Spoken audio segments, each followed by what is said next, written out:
I was ready to get my life together. And let me back up. Let me tell you what happened.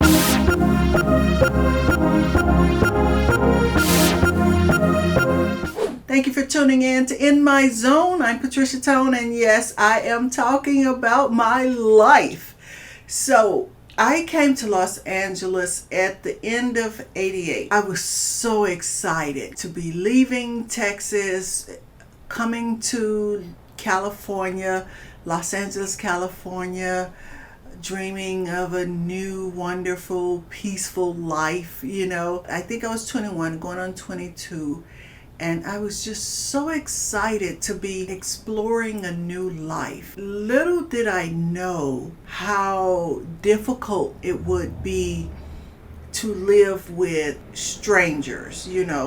Even though they're your family, you don't know them. I didn't know them because they lived in another state, and I only knew of my aunt, and her children and other cousins that live here. But I was excited because those cousins came from one of my favorite aunts in Houston, and we were always at her house. And so when you are always around a person and you automatically kind of think that, oh, this person should have wonderful children, or their kids should be a certain kind of way. I don't know what I thought, but I didn't know I would still feel isolated. I would still feel like I wasn't really a part of the family. I didn't know I would still feel as if I were alone, because I really was. And so anyway, I had a cousin who ran a pharmacy, and I, tried to go there to get work here and there. When you have a successful person in the family, everybody goes to that person to get help. And so the last thing she needed was another relative from another state that she barely knew to come and ask for help, for a job or whatever. And so I ventured on and didn't really, kind of worry about it. I was trying to get a job, doing whatever I could somewhere else. And so the thing was, I also was in beauty school when I left Texas, and I was about to get my cosmetology license. And so luckily for me, there was a school here in California that was the same company as the school I went to in Houston. And so I was able to transfer my hours from Texas to California, but California required more hours, so I had to go back to school for, another 500 or 600 hours. And so that was on Hollywood and Vine. And I was so excited, baby. I was going to school in Hollywood, right on Hollywood and Vine. And I can't tell y'all how much fun I had going to that school, because it seemed like no matter what time of the day it was, I probably would see a famous face, and that was exciting to me. Not that I would, ever approach any of them, but it was something about the sheer excitement and enjoyment and pleasure within myself to notice these people who were trying to be incognito, who were trying to, have on their shades and their hats and not let people recognize them. But one thing about me is that I know facial bone structure very well. And I can tell people by their facial structure. I remember one time I was coming from lunch. I was walking back across the street to the building, and I saw Heather Locklear. And if I tell you, Heather Locklear was a big ass star back then, and she was coming across the street, and the cutest thing about her was she realized that I noticed who she was. And so she kind of did this little smile and smirk. And I think she kind of said hi with her mouth. But I was just like, oh my God, Heather Locklear, I love her forever. Because it wasn't like she was, don't recognize me, oh, don't say nothing, or any of that. It was like the friendliest face and the cutest face ever. Like, I don't know. I can't explain, love when somebody kind of proud that they recognize you or whatever. And for, I guess, me being in a different nationality, that maybe that was kind of cute or surprising to her. But ever since I saw her that day, I had already been a fan. I mean, I met so many people on the corner of Hollywood and Vine. Well, not met, saw.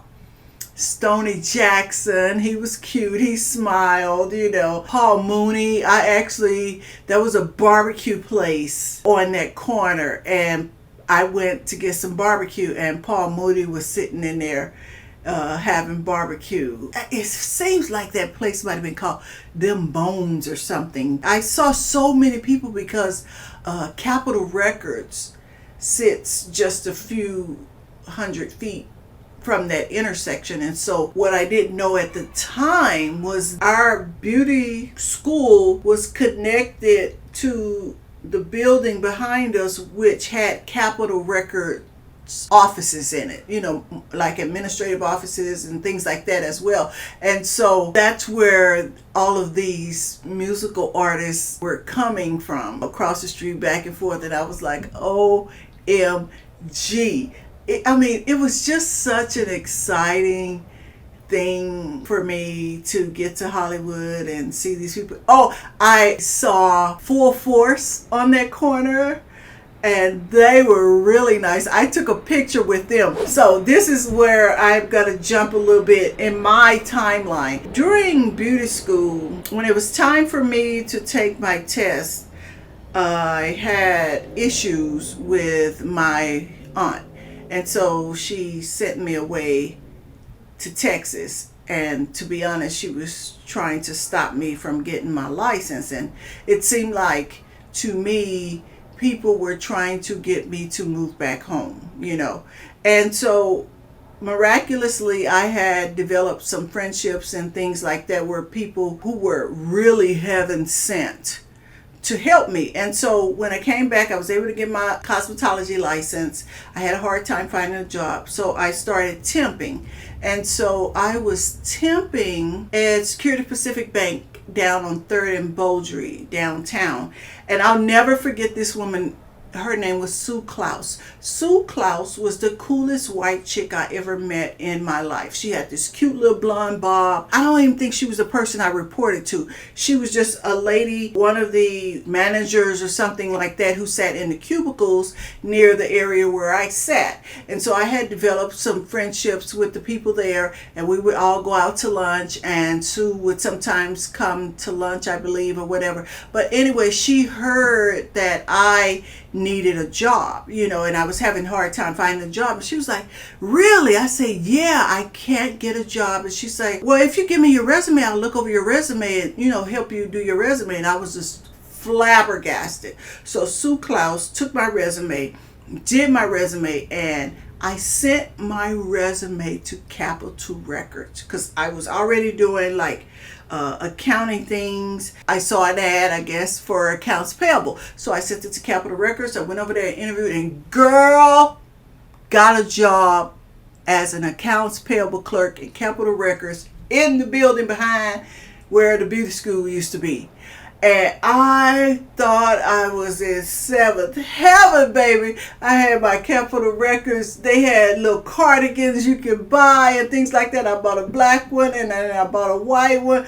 Baby, I wore them damn cardigans till they couldn't even be recognized. Do you hear me?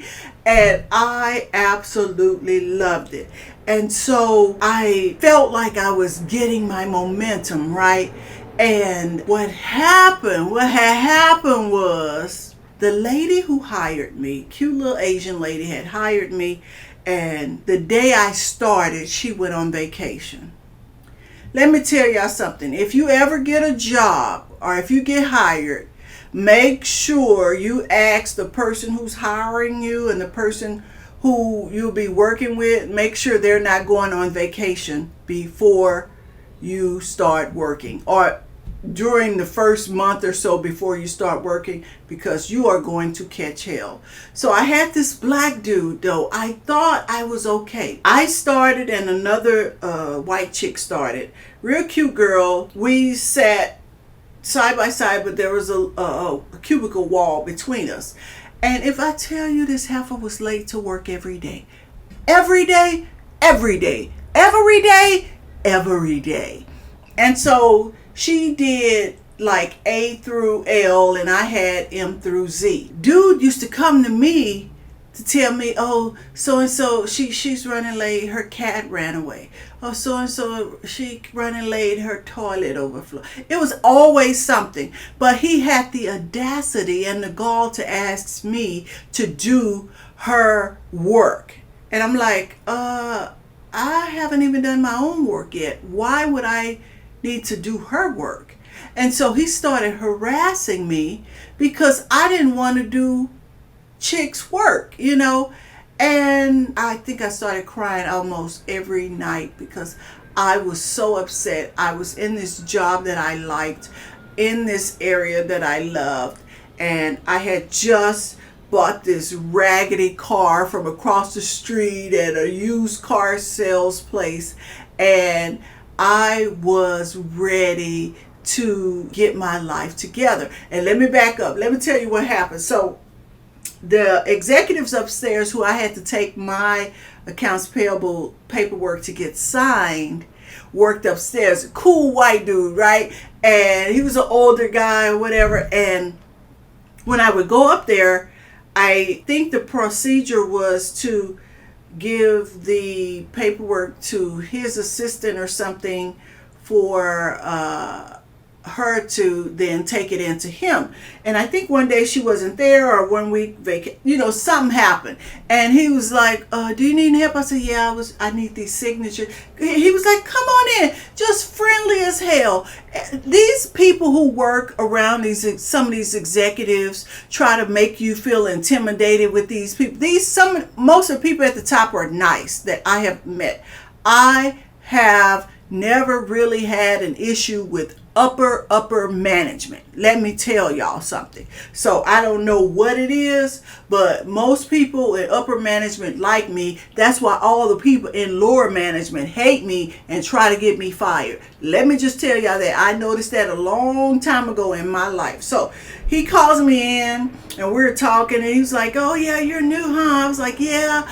And he asked where I lived or whatever, and I was like, I ride the bus, and I'm down Crenshaw near 60th, and I said, it's not as bad as people think. I said, I don't understand, everybody think I keep running into these gangbangers, right? Because I didn't know that there was some gangbangers in the 60s, and so I'm just like a virgin to California. But here's the thing, I never saw any of those guys, right? All the time I lived there. So anyway, he said, you ride the bus? I said, yeah, I'm saving up to get my money to go across the street and get this little Datsun, this guy has.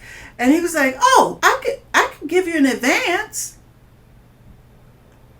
You can? He said, yeah, I'll just take it out your next check. This is my department. I handle all of that.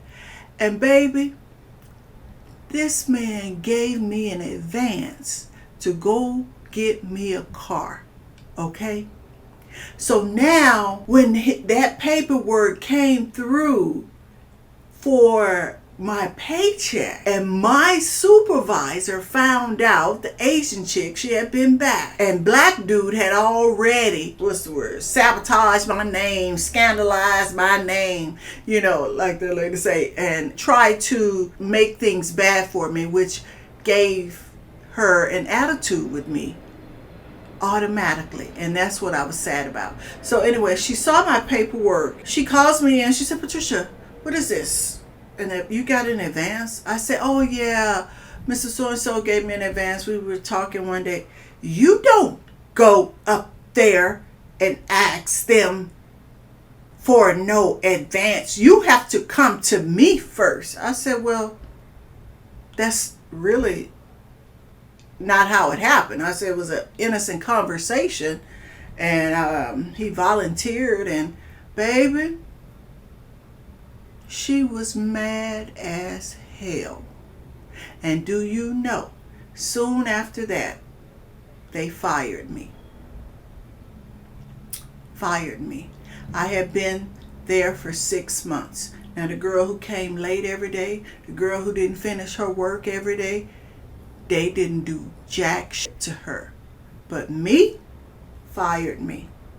Because the man upstairs liked me. Man upstairs gave me an advance, and they all, the black guy had I can't even think of the word I'm trying to say right now, had badmouthed me, lied on me, and talked about me so badly because I don't even know why. I can't even say because. I just don't know why. Yeah, that was my short-term live at Capitol Records. And so I was back without a job. I was back temping, and oh, you know what? I told that story wrong. I was living on 3rd Avenue and Rodeo at the time. I was at 3rd and Rodeo. I'm skipping too fast. I'm talking too fast. I was at 3rd and Rodeo when I had the Datsun. And what happened was, when I came back to get my cosmetology license, I went to the church that I've been going to with my aunt.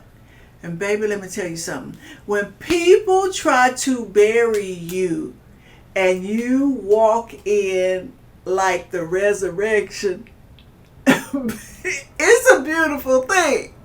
Because, honey, let me tell you, when I walked in that church service, my aunt almost had a stroke, a heart attack. And when the preacher saw me, because he knew who I was, because while I was there, I was always a person who loved to do church announcements, who sing in a choir, do things like that. So I had become familiar with the people of the church, and I was doing church announcements and things like that because he liked my voice. Once I told him that something I do, he was like, oh, you could do that here.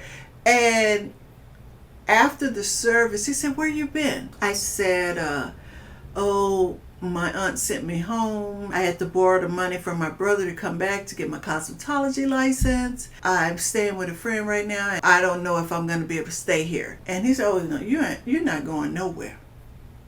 I'm like, what do you mean? He said, no, you're not going nowhere. Let me make some phone calls. Victory Baptist Church on Figueroa, that pastor called some people in his congregation who had buildings and homes and apartments, and this lady had a garage apartment, and she was charging $300 a month for rent.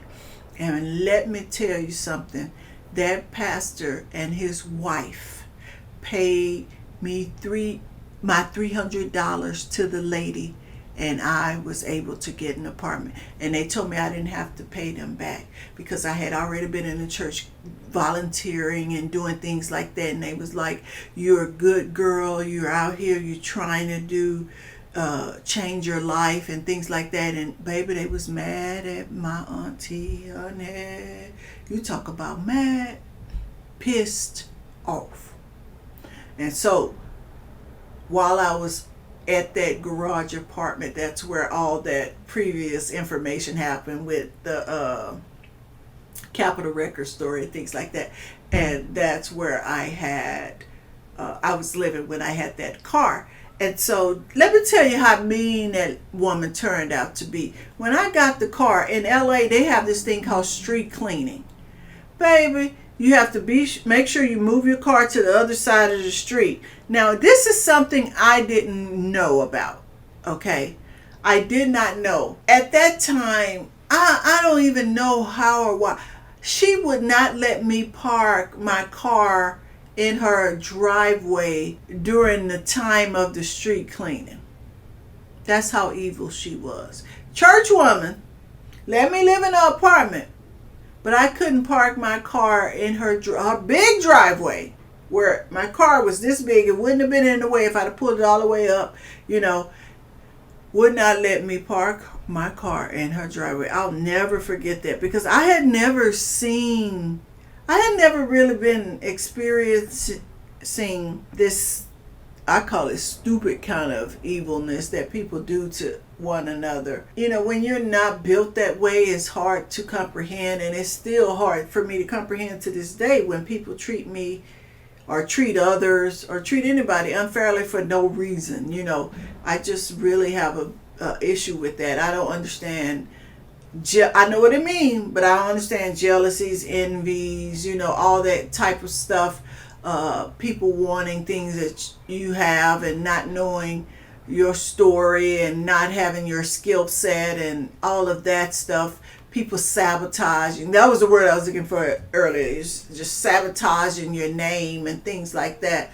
I just never, ever, I'm not that person. So when it happens, it's hard to comprehend. I'm just hurt by it.